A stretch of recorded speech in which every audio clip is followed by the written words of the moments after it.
భౌతిక ఆదిభౌతిక వాదాల సమన్వయం, రెండు పరస్పర వైరుధ్య దర్శనాల సమన్వయం స్వామిగారి నవల్లో కనిపిస్తుందని ప్రస్తావించినటువంటి అంబటి సురేందర్ రాజు గారికి ధన్యవాదాలు తెలియజేస్తూ, ఇప్పుడు కడపటి యుద్ధం నవల గురించి వర్తమాన విమర్శకులు, ప్రభుత్వ డిగ్రీ కళాశాల ఆంధ్రోపన్యాసకులు అంకె శ్రీనివాస్ గారు ఒక 15 నిమిషాలు మాట్లాడతారు. వారిని వేదిక మీదకి ఆహ్వానిస్తున్నాను. సభకి నమస్కారం. ఇక్కడ ఈ వరుసలో ఒకసారి శ్వేతా గారి తర్వాత వయసులో చాలా చిన్నవాని నేనేనేమో, కానీ పెద్దవాళ్ళు ఇంకా మాట్లాడవలసిన వాళ్ళు ఉన్నారు.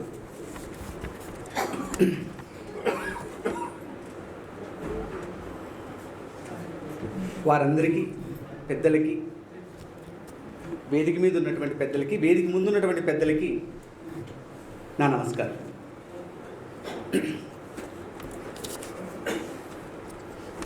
నవల గురించి వివాదము ఇవన్నీ మనం ఫేస్బుక్లో చూస్తున్నాం, ఇతర సామాజిక మాధ్యమాల్లో. అయితే దళితుల్ని హైందవీకరించడము అన్న ఒక మౌలికమైనటువంటి అంశాన్ని ఈ మధ్య చాలామంది ఆ నవల గురించి వ్యాఖ్యానం చేశారు. ఆ విషయాన్ని గురించి, హిస్టరీ గురించి మాట్లాడి ఆ తర్వాత నవల్లోకి వచ్చి నావైనటువంటి అభిప్రాయాల్ని నేను మాట్లాడడానికి ప్రయత్నం చేస్తాను. మన పాఠ్యపుస్తకాలు ఏం నేర్పిస్తాయంటే, జైన మతాన్ని వర్తమాన మహావీరుడు స్థాపించెను, విశిష్టాద్వైతాన్ని రామానుజుడు స్థాపించెను. నిజానికి జైన మతాన్ని వర్ధమాన మహావీరుడు స్థాపించలేదు, స్థిరపరిచాడు. అంతకన్నా ముందే 22-23 మంది తీర్థాంకరులు ఉన్నారు. వృషభనాథును మనం ఎలా మర్చిపోతాం? అలాగే ఆళ్వారు, విశిష్టాద్వైతం కన్నా ముందు ఆళ్వారు చాలామంది ఉన్నారు. అందులో చాలా దిగువ కులాలకు సంబంధించినటువంటి వ్యక్తులు ఉన్నారు. వాళ్ళందరూ వచ్చిన తర్వాత, ఆ మాట 11వ శతాబ్దంలో రామానుజుడు దాన్ని స్థిరపరిచాడు. ఇక్కడ 11, 12 శతాబ్దాల్ని మనం కొంచెం అర్థం చేసుకోవడానికి ప్రయత్నిస్తే అది చాలా సంఘర్షిస్తున్నటువంటి, మతపరంగా సంఘర్షిస్తున్నటువంటి సందర్భం. విశ్వవిద్యాలయాల్లోనూ డిగ్రీ కళాశాలలోనూ పాఠం చెప్పినటువంటి గురువుగారు ఇక్కడ వేదిక మీద ఉన్నారు కాబట్టి వీరశైవ సాహిత్యాన్ని గురించి మనమంతా చాలామంది చాలా సందర్భాల్లో చదువుకొని ఉంటాం. అసలు ఆ క్లాష్ ఎందుకు వచ్చింది? విశిష్టాద్వైతానికి లేకపోతే వీరశైవానికి? శూద్ర దళిత కులాల్ని తమ మతంలోకి చేర్చుకోవడం వల్ల వాళ్ళిద్దరూ బాగా ఘర్షించారు. మిగిలిన బ్రాహ్మణత్వానికి వచ్చినటువంటి సమస్య కాదు ఇది. నిజానికి వర్ధమాన మహావీరుని గురించి మనం ప్రస్తావించేటప్పుడు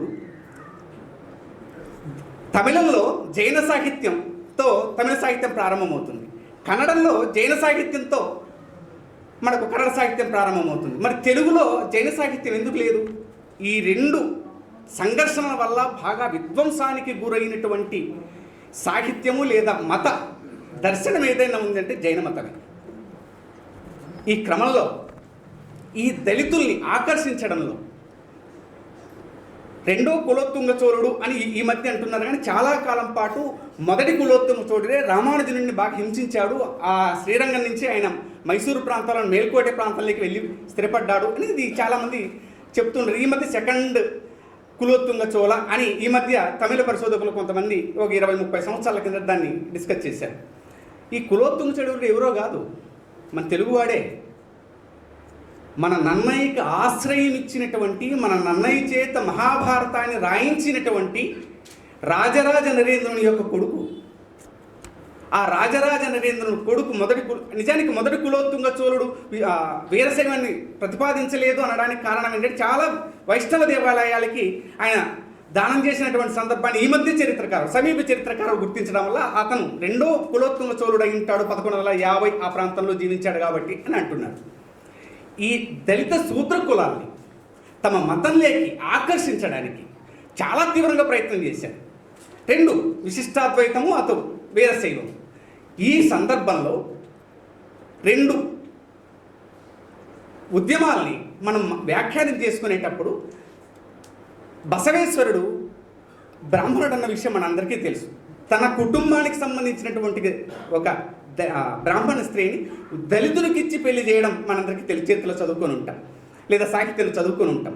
అలాగే దళితులను ఆదరించినందుకు ఒక వైష్ణవ గురుతుల్యుడైనటువంటి ఒక వ్యక్తికి అన్నం పెట్టినందుకు కట్టుకున్న భార్య వదిలేసి వెళ్ళిపోయింది. రామానుజుని యొక్క భార్య తజమాంబ వదిలేసి వెళ్ళిపోయింది. ఆ తర్వాత వాళ్ళిద్దరూ కలవనే లేదు, జీవితాంతం వాళ్ళిద్దరూ కలవనే లేదు. ఈ క్రమంలో 12, 13 శతాబ్దాల్లో చాలా విప్లవాత్మకమైనటువంటి మార్పులు వచ్చాయి. అందుకే ఒకవైపు విశిష్టాద్వైతానికి సంబంధించిన సాహిత్యం తమిళంలో ఉంది. దురదృష్టం ఏంటంటే మన తెలుగులో ఆ సాహిత్యం చాలా తక్కువ. సరే, మునివాహనుడు లాంటి వాటిని మన ముందుకు తీసుకొచ్చారు. అలాగే వీరశైవ సాహిత్యానికి సంబంధించినటువంటి అంశాలన్నీ మన తెలుగు సాహిత్యంలో చాలా శాసనాల్లో, సాహిత్య చరిత్రలో మన ముందు ఉన్నాయి. విశిష్టాద్వైతానికి సంబంధించినటువంటి రచనలు కావలసినంతగా తెలుగులో లేవు. ఇది అతిపెద్ద సమస్య. అందుకే 12, 13 శతాబ్దాలు చాలా కీలకమైనటువంటి శతాబ్దం, ముఖ్యంగా దక్షిణ భారతదేశానికి, మరీ ముఖ్యంగా రాయలసీమకి. ఈ క్రమాన్ని, ఈ సందర్భాన్ని మనం అర్థం చేసుకుంటే చాలామంది మనం అనుకుంటున్నట్టుగా 16వ శతాబ్దంలో దాసర్లు పుట్టారు, లేదా 16వ శతాబ్దంలో మోడికాలు, నామదారులు పుట్టారు. 12, 13 శతాబ్దాల్లోనే దానికి బలమైనటువంటి పునాదులు ఉన్నాయి.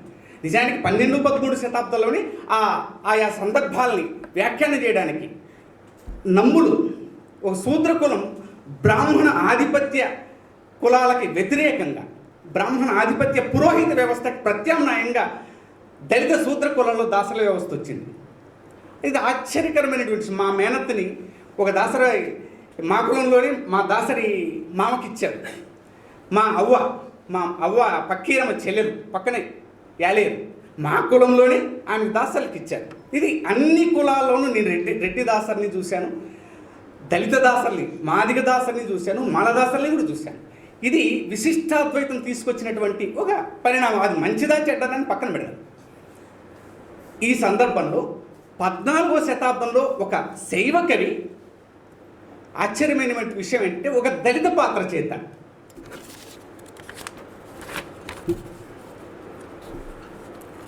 కెలని వారల బూతుల గెరలు తిట్టుచును, తొలగు రాజెవ్వడు దొరయ్యవ్వడనుచు.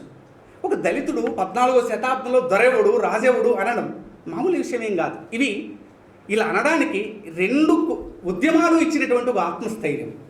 ఇక్కడ నవలలోకి వచ్చినప్పుడు మనకు కలిగే ఒక చిన్న ఇబ్బంది ఏంటంటే, ఇదన్నీ 16వ శతాబ్దంలో ఉన్నాయని సారు చెప్పడం వల్ల ఇంత వివాదమైందేమోనని నా అనుమానం. ఎందుకంటే 16వ శతాబ్దం వచ్చే నాటికి చాలా బలంగా బ్రాహ్మణత్వం తిరిగి పుంజుకుంది, బలంగా పుంజుకుంది. ఆరాధ్య శాఖని పండితారాధ్యుడు బ్రాహ్మణాధిపత్యం కోసమే వీరశైవంలో తీసుకొచ్చాడు. అలాగే బ్రాహ్మణాధిపత్యం కోసమే విశిష్టాద్వైతంలోనూ ఒకవైపు శ్రీరంగము, ఇంకోవైపు కంచి మఠాలు తీసుకొచ్చాయి. అందుకే మనకు 16వ శతాబ్దానికన్నా ముందే 14వ 13 శతాబ్దాల్లోనే దీనికి ఈ ఉద్యమ చారిత్రక సందర్భాలకు సంబంధించి మనకు బలమైనటువంటి ఆధారాలు కనిపిస్తాయి.